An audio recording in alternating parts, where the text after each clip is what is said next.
Well, about 2:45, we saw a guy running from the cops here, right at the intersection of North and Pennsylvania, where which has been the epicenter of the unrest here. And as he was running away, that officer drew his weapon and fired and struck the individual who was running away. He was a young black male, and what we saw on the sidewalk as the crime scene unfolded there was a revolver laying on the ground. It looked like a six-shooter revolver with a long barrel.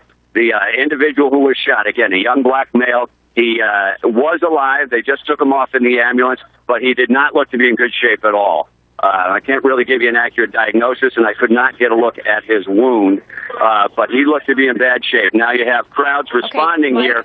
Mike, I just want to interrupt. Mike, I just want to interrupt because we're looking at tape right now of, assumingly, yes, this is the victim right here that you have just been talking about on the stretcher going into the ambulance. The young African-American man that you're talking about who was shot. Here's more tape now coming into Fox of what has happened now just moments ago, about 8 to 10 minutes ago in Baltimore. As Mike was describing, apparently this young man, we don't know what happened before, but he was running away and an officer shot him, and now he is going into the ambulance. So Mike, let me bring you back in here for a minute. Yeah. What were you saying about the revolver? Well, what I said, clearly saw a revolver on the sidewalk, and there was an officer standing over the revolver to prevent the crime scene from getting contaminated, if you will. It's a common speak to prevent anybody from messing with it. That revolver was lying on the ground. He sort of stood guard over it as more officers arrived here on the scene. And now we see a big presence of police that is arriving here. And if you can hear in the background, you've got someone now shouting at the police officers, and you've got a lot of the emotion pouring right back into the intersection of northern Pennsylvania. Okay, so Mike, you just happened to be in this area because this is the area in which a lot of the drama played out last week as well?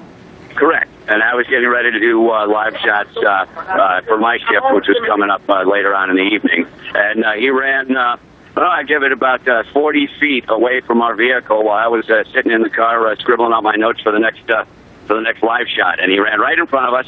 I never saw the individual turn and do anything I would consider an aggressive act. But we did see the officer draw his weapon, and I counted one gunshot. And do you have any idea where that victim or perpetrator, because we don't know which one, but where he was shot? No, I was trying to get a look. There was a big crowd that formed around the victim and the one police officer out there on the street, and you couldn't really get in to get a good look at his wound. The individual who ran, the suspect and or victim, call him what you will. So after this happened, Mike, you actually witnessed this happening. How long was he on the ground after this happened before medical personnel arrived? Well, he's gone now. The medical personnel got there pretty quickly. The cop who, I assume it was the cop who fired the weapon, he looked like he administered first aid to the extent that he could. By and large, it looked like he was just propping his shoulders up and trying to keep the crowd off that individual. But you had a very angry crowd that formed around the guy who was laying on the sidewalk.